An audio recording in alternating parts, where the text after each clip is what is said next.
let me ask you, genuinely, is this a self-inflicted harm or externally induced? No. You see, Sheung, there is a level of activities that you can blame your bully for. But there is a certain level of recurring, long-standing, continuous lack of creativity that you have to hold yourself responsible to. You can't have been out of government, if you like, for all of those years. Forget about that. Even if you just take the 2023 episode, the president of Tinubu, with 22 governors in his party plus 5 extras who were working or saying they're not going to support the candidate, he pulled 8.6 million votes. The candidate of the PDP and the PDP, because we must be separating which part of that vote belongs to the party and which part of that vote any individual can lay claim to. They pulled 6.9 million votes. One of the people that was a PDP member, a Southeastern man who felt that on the balance of play, why is the Southeast being excluded, Peter Obi went on his own frolic, was able to pull or allocated 6.2 million votes. So guys, Mr. Sowunmi is telling the PDP members to bring back Peter Obi because he is the only way Nigerians can oust Tinubu out of office come 2027. So everybody is now realizing that Peter Obi, is the man of the moment, honestly. Mr. Sowunmi went ahead to tell them that it's because Peter Obi is organically loved, because he has organic followers. And for that reason, bringing Peter Obi back to the PDP is going to be a very big strategy. But the question remains, do you think that is going to work? Peter Obi has already come out to say he's going to run on the platform of the Labour Party. I'm going to allow you to take a look at this moment where Mr. Sowunmi was saying that he's also calling out Tinubu for trying to buy politicians over to the APC for him to retain power, because they have failed Nigerians. They have nothing to offer. The only thing they feel they can do is to start, talking about bringing people from opposition to come and train them by force, not willingly. Anyway, let me allow you to take a look at this. Ability of a 6.9 million vote in the kitty for the PDP. No. Another, just a moment, looking at the past election and the figures that you've reeled out, it will have been simple political mathematics that a Peter Obi and an Atiku will be a formidable force to defeat any ruling party in place as of 2023. Yes. Now, that's about 13 million votes as against an if you even think about Kwankwaso and how they mismanaged him, that's another 2 million. I mean, if what is going on right now, it does look like the APC is emptying the PDP. And from what we hear, that in fact, Kanu is going in the way of the APC. No. See, I tell people all the time, one of the things that people do is that they fall prey to the frail nature of Tinubu. I know him. I've known him very, very, very well, closely for his intellectual capacity since as far back as being in Europe in 1994. He will look frail, but the brain is that of a giant. So most times people just underrate him to their own peril. In 2023, he was an outsider. Not in government, not a minister, not anything. He figured out a way to come into an election where you can say an Hausa Fulani man, an Igbo man, and a Yoruba man, if you like, with all of the issues, and he was able to pull 8.something million, 8.6 million votes under their nose, get installed. They ran all the way, run to heaven, run here, carried their social media, church lawyers to the Supreme Court, while he brought jurisprudence lawyer who you never see talking rubbish. They won, and he won, and they lost.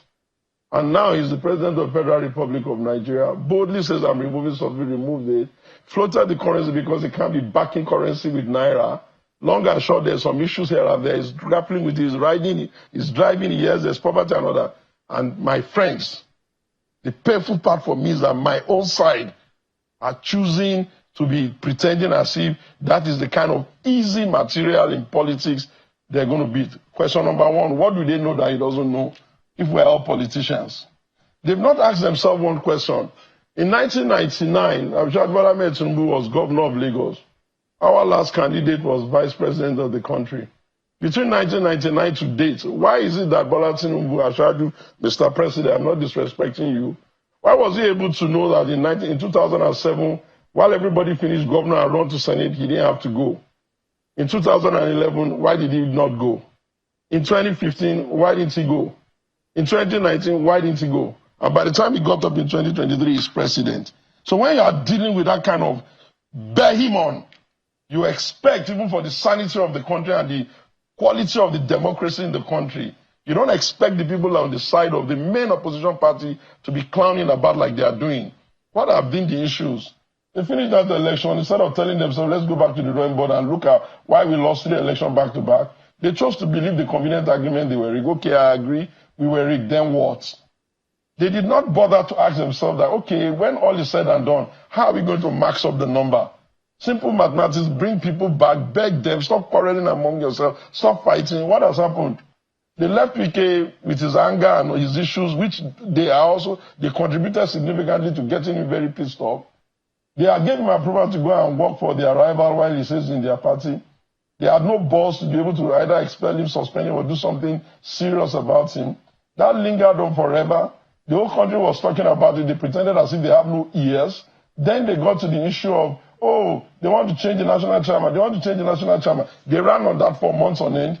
Then we finished that after going all over the place, caught this. Then they started running on national security. Does that make sense? How hard is it for them to understand that the couple of months required for Sam Daddy to just finish his tenure, now that they finally finish it, and they want to do an early Congress within their power. It's within the constitutional power to do an early Congress. How hard is it for us to just tolerate this extremely incompetent executive? So those who are blaming Tinubu for the problem, or Wike for the problem of PDP, are wrong. I have never known an annoying set of humans who don't look at themselves in the mirror and take responsibility. So even your party is annoying you? Listen, when I say an annoying set of humans who don't take responsibility, Sheung, do you invite me here so that I can come and be pretending as if I don't know what I'm talking about? The fact of the matter is that it is not the responsibility of APC to do PDP a favor. No political party does another a favor. And to flip it for you so you will know, in 2003, my father, my leader, my beloved Balogun Olusegun Aremo Obasanjo as president running second term, took out almost all the states in the southwest, leaving Lagos. If Bola Tinubu was as, beg your pardon, like them, I wanted to use the word useless, but I thought it would be strong. If he was like them, why didn't he think, oh, Bola Tinubu, President Bola Tinubu, Obasanjo is a Yoruba man, let me jump? Why did he have the courage to stand in Lagos and just think that, okay, we can rebuild? Do people expect God to do them favor when they be lazy? Heaven cannot help you if you don't help yourself. He worked and worked and worked, and there they are now. Okay, in 2015 when we lost to Jonathan, we ran one of the most obscenely expensive campaign in this country. Almost all the players ended up going to jail or having cases only on the way they misbehaved with money, saying they are running an election, and we lost. I have been screaming on this party since 2015, 2016. You cannot reform a party with the consciousness with which you destroyed it. You have to start from ground zero. The PDP is bedeviled by the history of how it came into being. It doesn't learn to struggle for anything. The military were going and gave them a favor and gave them the country. Obasanjo sat in the villa and gave them second term. Obasanjo sat in the villa, bullied Yaradua and Jonathan into government. Jonathan got a bit of a easy way because, of course, South needed to, they were already in power. Second time, they lost 2015. Tell me one critical work they've done since 2015 to improve themselves. Self-inflicted pain. Now, that's how you describe it. Absolutely. But can PDP get over this? Okay. Can they be able to get back? And Saraki Reconciliation Committee is on the road. Man. Yeah, okay, I don't want to, they're my people, so I'm not going to go personal with him, but what I just want to say is this. If the People's Democratic Party of Nigeria and its leaders will just put all that energy they are spending, jumping here, jumping there, allowing people who first destabilized the PDP, then jumped into APC, what do you mean they I'm coming. The PDP started out with almost all the players that are calling themselves a coalition now. Then they left and joined to get angry. They were angry with Jonathan. They were angry with this. They formed the APC together. they don't have the capability to wait or to endure anything or build anything for long haul. Then they got angry there. They want to start another arrangement. Question number 1. That arrangement they are trying to start, if they had put it into the party that is the legacy party, would they not get traction? In one breath, they are the ones demarketing the party and confusing the Nigerian electorate. In another breath, they are the ones saying they are not leaving the party. Your description is fitting to the likes of Atiku Abubakar. It's not just Atiku. Leave this. What principal? What did I go to secondary school with? What's wrong with you? You know how old I am? Do you want me to give you some of the things I've done in this country that they were not even aware of? Where were they in 1995, 96, 97, when I sat with the European leaders of the world at that time and tell them that help us with Nigeria? Where were they? When I talk, I'm talking because I know. So you're off the back of Atiku Abubakar. Listen. Are you I have always said, listen, please, I don't like when you do this. I'm asking you a question. I'm telling you directly. Yeah. I have always been running my life on 2 prisons. Nigeria first. And then in politics, I have been in PDP for stability. And I have been here even when they jump and come and jump and come and jump. I've been here. So you can't expect me to be extremely happy that I see them going on a charade, that if they don't become lucky, because you know when you go for an election, all your best calculation, you may not win. And then when they don't win, these people don't even have the character to show me that they will even stay in that new contraption because I know them. So you see the coalition may not be... is it shaking from the point of your point of view? The fundamentals by which you build a movement to rescue a nation cannot be predominantly too selfish. All that talk they are talking about coalition, this coalition, they are just trying to take advantage of Peter Obi, and it is his business if he allows them to take advantage of him. After we lost the election in 2023, have you watched what he has done? Never mind that people criticize and also sometimes criticize him. He's been going to places, he's been doing boots on ground, he's been doing all of the things that somebody that really wants to run will do. I ask you, Sheung, if Peter Obi was a Hausa man or a Fulani man, would anybody be doubting the fact that he's going to be presidential candidate and he will likely win? If Peter Obi was a Yoruba man, will anybody be doubting that he's a presidential candidate and he can likely win? If somebody can pull 6 million votes all by himself with a ragtag army of supporters and the Nigerian people, you want to do a Nigerian movement, and we're supposed to be discussing what? Tell me now. Oh, I'm supposed to accept that Nasir Rufai, who was first of all a creation of PDP, apart from God and his parents, left to go and do APC. He's going to be responsible for the establishment of APC as well, and then they will come and start saying what? And up till now, do they even have a platform? If you ask them in the morning, some people say it's SDP. Tomorrow morning, you say it's this. Look. I'm a PDP man. And I will truly hope for all of our sakes that we understand that selfishness, it must be my way or the highway, is not going to help the country. And all that talk that they are saying, the country cannot go into one person, that's all bullshit. If the Nigerian... That's not a good language for television. Beg your pardon, I take it back. If the Nigerian people... I keep shouting, I've said it to you more than 10 times, Sheung, every election is a referendum. The people are going, the ruling party is going to have to come to the table with what they say they've done. They started that yesterday. Oh God, I almost cried when I saw Umai. He was reeling data out without even looking at it. I said, oh God, how did PDP lose this guy? I had spotted him for years. They don't do that. Now, if they come and bring what they call their activities and their action plan and all the things that is verifiable, what will be what these jokers are bringing? They will be bringing their recycled self and be claiming that they are the new order. You expect the Nigerian people to follow them? Do you agree, or how do you assess, though, that meeting of the APC yesterday? They called it a summit. It's supposed to be a midterm assessment of themselves and the performance of the APC government. You know, John, one of the things that I'm very good at, and even President Bryson who knows I am good at it because I've been relating with him for years. I'm not in his party and I don't million around him, but one of the things I know I'm good at, and he knows, and everybody who knows me knows I'm good at, is that I know how to find the soft underbelly to defeat them. I saw what they did yesterday. I don't begrudge them because it is the right for them to be on their platform and, praise themselves and all that. But I also know where the Achilles heels are. If a party that is serious, not one that in the morning they'll be quarreling about security, the next day they are quarreling about publicity, the next day how can they be quarreling over nothing? Aside the fact that maybe they will have an expectation that some people may buy from them, what is the PDP damn quarreling about? So it is becoming clearer now to everybody, including other opposition parties, that Peter Obi's support base is still very strong, you know.